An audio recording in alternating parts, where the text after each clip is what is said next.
பங்குனி உத்திரம் என்பது பல தெய்வீக திருமணங்கள் நடைபெற்ற நாளாக இருந்தாலும் தமிழ் கடவுளான முருகப்பெருமாளுக்குரிய முக்கிய விரத நாளாக கருதப்படுகிறது. இந்த நாளில் விரதம் இருந்து முருகப்பெருமானை வழிபடுவதால் திருமணம் உள்ளிட்ட மங்கள நிகழ்வுகள் நடைபெறுவதில் இருக்கும் தடைகள் நீங்கும் என்பது ஐதீகம்.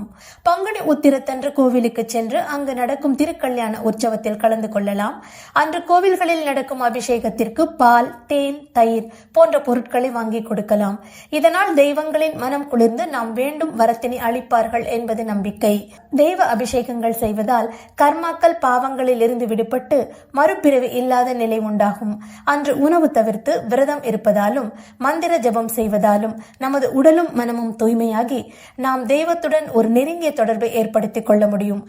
கோவில்களில் நடக்கும் பூஜைகளுக்கு பூ, பழம், தேங்காய், விளக்கு ஆகியவற்றை வாங்கி தானமாக கொடுக்கலாம். தெய்வீக கதைகள் கேட்பதும், கந்த புராணம் படிப்பதும், குறிப்பிட்ட தெய்வத்திற்குரிய மந்திரங்களை ஜெபிப்பதன் மூலமும் தெய்வங்களின் அருளை பெறலாம்.